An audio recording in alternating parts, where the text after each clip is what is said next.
Welcome back to Into the Chatterverse, where two gents share their 2 cents on pop media. I am Victor Danders, the hardest working man in comics. And I'm Bill, and I loved you when I saw you at White Castle. That's a lie. Never see me with that.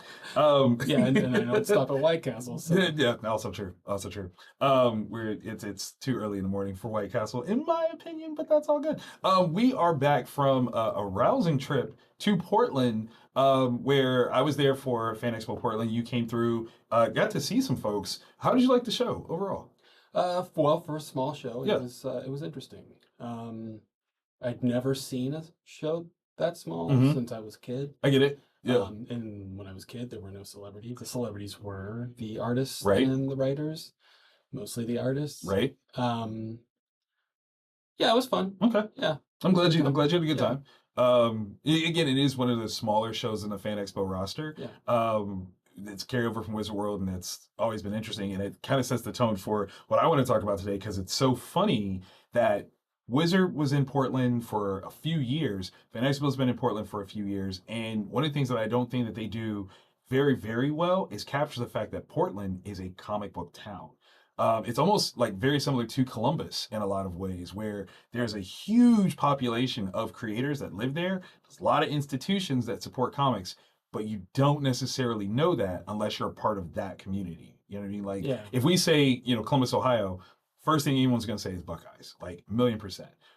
Matter of fact, there was a guy, and I got to call this guy out, on my way home, stopped in Dallas, and there was a guy, and I'm looking at him like the shirt that he's wearing. I'm like, that's Buckeye red shirt, like right there. Like his back is to me. And I'm like, that is such a Buckeye red shirt. And I'm like, no, you're bugging. Like, we're in Texas. That could be anything. It could be Cardinals. I don't know, something. Dude turns around, definitely OSU insignia on his chest. And as he looks at me, I go, OH. And he says nothing. Just walks by me. And I'm like, I want to rip that off you, sir. You don't deserve. We don't do that, okay? But again, like when you say Columbus, Ohio, that's the first thing I think anybody thinks is the Ohio State University, which is fair, like absolutely fair. Yes. And then you go, subgenres down, you go the Blue Jackets, you can go the Crew. Like it's always going to be sports oriented first. Just like for Portland, I'm going to go Trailblazers first. I don't necessarily know many people would think comic creators. And there are a ton there. We had dinner with David Walker, who is a fantastic writer, co-creator of Naomi, which had a show on the CW for like a hot second. He did, Power Man and Iron Fist. Like he's done a lot of great writing. He did great work on Cyborg. Lives right there in Portland. Like we had dinner with him. Yeah. Kelly Sue DeConnick, she came to the show. Brian Michael Bendis is there. Kelly Sue's husband, Matt Fraction, is there. Like there's so many people that are there. Let alone, I believe Dark Horse Comics is based in the Portland area. I think I saw that Images. Yes. Corporate headquarters. Yes. Yeah. But were they at the show? No. Well, I get that, but also it's a really small show. True, but if you want to make it less small, right? You tap into those things. Like, even if it was a matter of not being, we'll say, on site, how come there wasn't like a representation of Dark Horse at an after party? Because they had like 2 different after party things. Like there was a drink and draw, there was an after party. Like Image could have been brought in as a sponsor for something. They had a Friday night. They had a thing called Comics and Cocktails at our hotel in the lobby. So we're all sitting around like that was actually supposed to be like an actual event. Why not bring those folks over? To a weird degree, like no one that I've seen in terms of a show. Now, I can't speak for Rose City because I've never been to Rose City, so I don't know how that does it. But between Wizard and Fan Expo, they don't necessarily capture the comic book market that's actually there. I mean, if only you knew someone that could change that. If only. I'm working on it. I've definitely been working on it. Putting it out there. You know what I mean? It almost sounds like you're criticizing yourself. I am. I literally am, because what's funny is, like, I've said this, right? Back in the Wizard days, I brought it up all the time. Like, what are we not doing to bring these folks in? And they're like, well, it's budgets. And I'm like, what budget? Like, most of these people live here. Like, you don't have to get a hotel. You don't have to get a flight. What do they want that you're not willing to give them? I don't understand this. And what ends up happening is the marketing doesn't do a great job of notifying them. most of them, like if I talk to them like in the days before I'm out there or even like the weeks after, they're like, I didn't know it was here. And I'm like, what? You didn't know? Like that's crazy to me. Like I went out once 2015, 16, something like that. And the Comics Pro Summit was happening in Portland. No one, or they claimed that they didn't know that there was a Wizard World show that weekend. We had shops, we had creators, like Repop was there. This is before they even bought Emerald City. Like they were like front and center, one of the sponsors of this thing. No one knew that Wizard World was in town that weekend for Comic Con. And I'm like, it seems like there is some weird sort of disconnect. Like there's not a person who actually goes out and goes, I'm a representative of the city and the comics community here. Y'all need to talk to me. You know, I almost feel like it's so many people that everyone almost assumes that someone else is going to do it, and then no one does it, and it's very interesting. Where, yeah, That I mean, that just seems like something that you were doing when with the show that was here. yes, You would constantly do that. yes, But I will also say one thing. So you said that they don't need a hotel room. right? No, So who do you know that lives in town that had a hotel room when that show here was going I on? feel attacked. I feel attacked. I feel attacked. But they offered it to me. I didn't ask for it. That's my one caveat. They offered it to me. I didn't ask for it. If it was a matter of them saying like, no, Yeah, we're but not you going to do it. automatically assume that they don't need the hotel room. I did. But I mean, And that's not necessarily true. that's fair. They Because could may live far not- enough away. They might not want to drive home. True. They might want to just decompress after being, More than fair. Okay, so we'll leave it at just engaging. flights. They don't have to pay for flights at the very least. Yes. So, and that's a huge savings. I mean, like Lord knows that's a huge amount of money Yes, that's in the pocket. absolutely. So, But yeah, it should be more. It should be more centric to the city that it's in. right. And I think that's one of the things that I find the most interesting, even in terms of fan base, right? Like, so let's say you were pulling from Portland. Portland has Image and Dark Horse based out of that. How many different like celebrity guests could you potentially pull in that are associated with a property that's at either of those, right? That's a huge amount of people. Right. Stranger Things, that's now under Dark Horse because Netflix has their whole thing. Like you pull Stranger Things, and to a degree, they did do that last year. They had Joseph Quinn and Miss Van Dyne doing the show, which was great. The problem was, of course, there was a snowstorm out there, and so people didn't go, so they missed it. But you know what I'm saying? Like Right. there's all these things that you could pull from to make that happen. In a weird sort of way. So Invincible is huge. Could you pull any cast members from Invincible, and then you're technically double dipping with the Walking Dead? Mhm. Absolutely. Are they doing it? No, and I don't know why, because I feel like that would be a slam dunk. Like that would. I don't know what to tell you. I know. You're on the inside. I am on the inside, so I just want to make sure like I'm on the right track for when I start barking up that tree. I think that's Okay. really what I'm looking for. That's fair. Is that. But yeah, so like in comparison, I think like there is a great correlation. Like if there's something that Columbus is, it's the Portland of the Midwest, where we do have like this beautiful like community undercurrent that's here.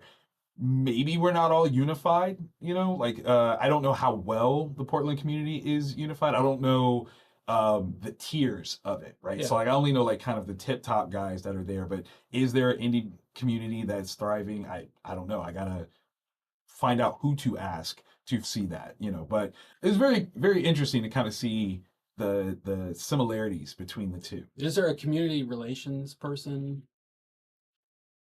If there is, I don't know who that would be. Well, I would ask that question. Yeah. I think that's a really good one. Hit up like who reaches out to the fandom community and all that stuff. Right.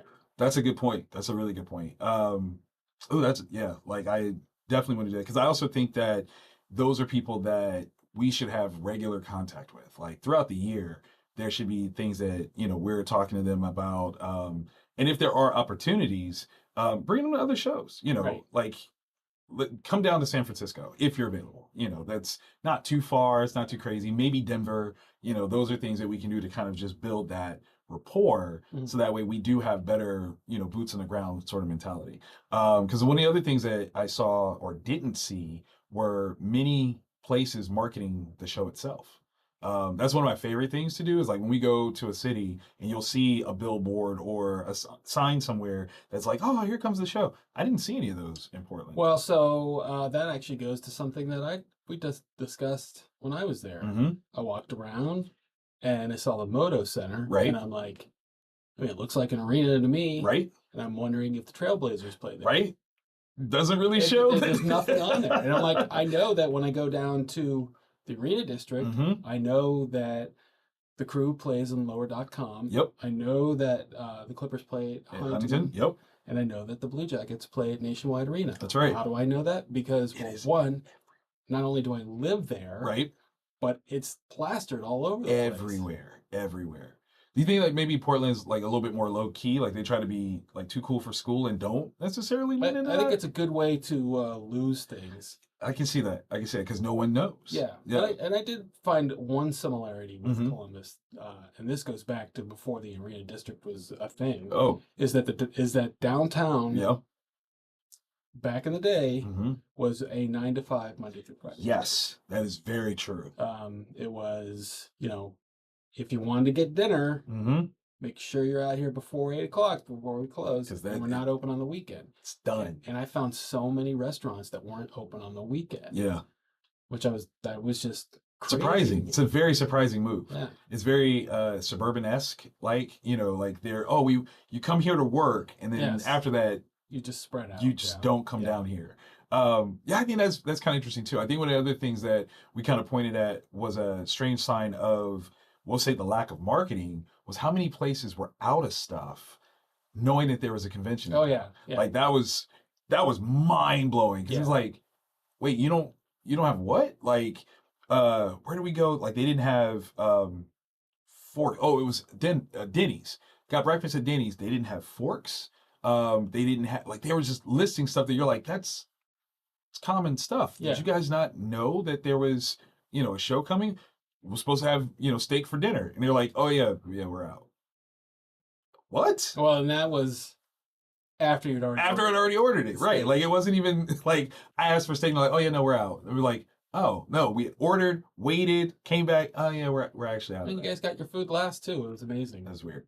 But so I think that's one of those things where, in a lot of different ways, the show should do a better job of building community connection so that the community is better, not only aware, but interested in what we're doing. Because, again, like the building itself was small, doesn't mean that the crowd size had to match directly. You know what I mean? Like, yes, there's obvious, like, fire marshal, rules and things like that. But I feel like if we are in a smaller space, we should pack that space incredibly. And I don't know that we did that very well.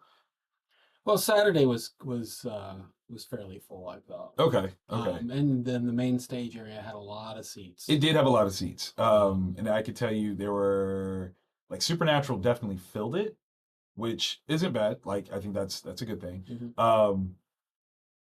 Weirdly, though, I thought Twilight would have done better. I don't even know, like... I think we're so far out of Twilight at this point. Okay, all right. I figured the proximity to Forks, though, would make people be like, oh, yay! But I guess not. I'm new to the Twilight crowd. I don't know it that well. The only thing I know about Twilight outside of sparkly vampires is the woman that was running across the street to get to the convention center in San Diego. Oh, that story. Yeah, that was dark. Yeah, that was dark.